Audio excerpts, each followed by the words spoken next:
अभी हाल ही में हमारे देश के विपक्ष के नेता श्री माननीय राहुल गांधी जी अमेरिका गए थे और अमेरिका में उन्होंने कुछ ऐसी बातें कही जो देश विरोधी हैं और पूरे देश में कहा गया कि राहुल गांधी सही में देश विरोधी हैं। उनसे एक पत्रकार ने एक सवाल किया, क्या रिजर्वेशन आप रखेंगे? तब उन्होंने कहा कि सही समय आने पर मैं रिजर्वेशन को खत्म कर दूंगा। फिर क्या था, पूरे देश में बवाल मच गया। क्या गांधी परिवार रिजर्वेशन के खिलाफ में है और क्या है इसका इतिहास? नमस्कार दोस्तों, मेरा नाम है अंकित मिश्रा और फिर हाजिर हूं मैं आपके सामने एक नए वीडियो के साथ। आज के वीडियो में हम समझेंगे कि गांधी परिवार रिजर्वेशन को किस नजरिए से देखता है। गांधी परिवार मतलब कांग्रेस। जी हाँ दोस्तों, कांग्रेस से ही सबसे पहले हमारे देश के प्रधानमंत्री बने जवाहरलाल नेहरू और उनके क्या विचार थे रिजर्वेशन को लेके, वो हम इस वीडियो के माध्यम से समझेंगे। सबसे पहले हम हमारे माननीय राहुल गांधी जी का एक स्टेटमेंट देखते हैं जिसमें उन्होंने कहा था, We will think of scrapping reservation when India is a fair place. जब इंडिया एक फेयर प्लेस बन जाएगा तब हम रिजर्वेशन को स्क्रैप कर देंगे, खत्म कर देंगे। कहां पर कहा उन्होंने ये बात? उन्होंने ये बात कही यूएस में दोस्तों।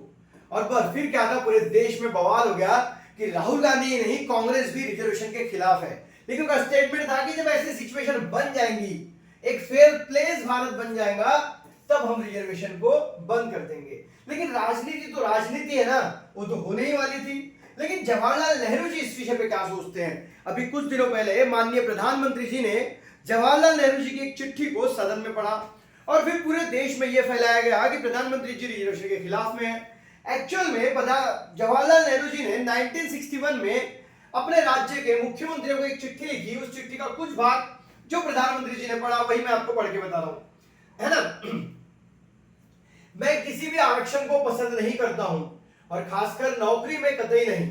मैं ऐसे किसी भी कदम के खिलाफ हूं जो अकुशलता को बढ़ावा दे, जो दोयम दर्जे की तरफ ले जाए। एससी एसटी ओबीसी को आरक्षण मिला तो सरकारी काम का स्तर गिर जाएगा। ये किसने कहा है?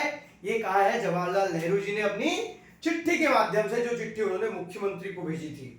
उनका कहना था कि हमें सेकेंडरी काम नहीं करना है, अगर हम रिजर्वेशन देंगे तो क्वालिटी गिर जाएंगी। और जी हाँ, उन्होंने स्टार्टिंग में विरोध भी किया था कि अगर आप किसी बहुत अच्छे काम के लिए व्यक्ति को चुन रहे हैं तो वहां पर रिजर्वेशन ना हो। इसीलिए स्टार्टिंग में आईआईटी जैसे कॉलेजेस में रिजर्वेशन नहीं था, क्योंकि हमें वहां साइंटिस्ट बनाने होते थे।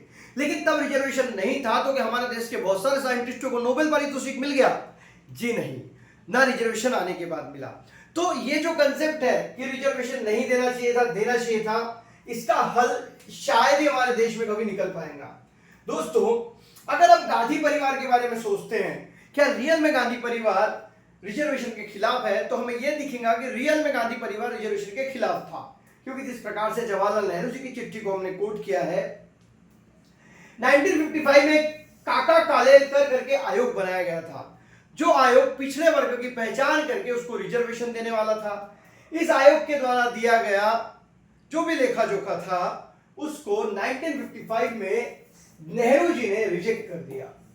नेहरू जी का कहना था कि रिजर्वेशन नहीं चाहिए, ये आपके पॉलिटी से समझौता होता है। इसका मतलब नेहरू जी रिजर्वेशन के खिलाफ में थे। दूसरा, 1961 में उन्होंने एक मुख्यमंत्री को जो पत्र लिखा, वो पत्र अभी मैंने आपको पढ़ के बताया। उसमें उन्होंने कहा था कि दुय्यम दर्जे का काम हमें नहीं करना है, हमें कुशलता के साथ समझौता नहीं करना है। मतलब ये दोनों पॉइंट से हमें समझता है कि नेहरू जी रिजर्वेशन के खिलाफ थे। तीसरा बहुत इंपॉर्टेंट पॉइंट है दोस्तों, 1978 में ओबीसी को रिजर्वेशन देने के लिए एक मंडल कमीशन की स्थापना की मोरारजी देसाई ने। मंडल कमीशन ने जो आयोग ने जो भेजा, जो लेखा जोखा भेजा, जो अपना रिजल्ट भेजा, उसके ऊपर 1980 से लेकर 1989 तक माननीय इंदिरा गांधी तथा उनके सुपुत्र राजीव गांधी साइलेंट थे। किसी प्रकार का कोई उन्होंने इस मंडल कमीशन के ऊपर कमेंटमेंट नहीं किया या कोई कोशिश नहीं की कि मंडल कमीशन ने जो 27% आरक्षण की डिमांड ओबीसी के लिए रखी है उसको पूरा कर दिया जाए। तो हमें इस बात से क्या समझ रहा है? हमें इस बात से यही तो समझ रहा है कि ये लोग रिजर्वेशन के खिलाफ थे। दोस्तों, और एक और पॉइंट आता है, जब 1990 में मंडल आयोग द्वारा बताई गई बातों को लागू करने की बारी आई तो राजीव गांधी जी ने उसका पूरी तरीके से विरोध किया था और ओबीसी को रिजर्वेशन नहीं देना चाहिए, इस प्रकार का उनका स्टेटमेंट था। तो इस प्रकार से अगर हम देखें, जवाहरलाल नेहरू, इंदिरा गांधी जी, उसके बाद राजीव गांधी जी, और उसके बाद अभी उनके सुपुत्र जो सत्ता में प्रधानमंत्री बनने के सपने देख रहे हैं, श्री माननीय राहुल गांधी जी, उनके भी स्टेटमेंट इसी प्रकार के हैं। अभी जब वो यूएस में थे तो वो उन सांसदों से मिले जो सांसद हमेशा भारत का विरोध करते हैं। उनके कुछ स्टेटमेंट भारत के खिलाफ थे। तो क्या राहुल गांधी जी भारत के खिलाफ हो चुके हैं? क्या वो हिंदुओं के खिलाफ है? ये आप कमेंट करके बताइए। वीडियो अगर अच्छा लगा है तो वीडियो को लाइक करें और अपने दोस्तों से भी शेयर करें। मिलेंगे अगले वीडियो में, तब तक के लिए अलविदा। जय हिंद, वंदे मातरम।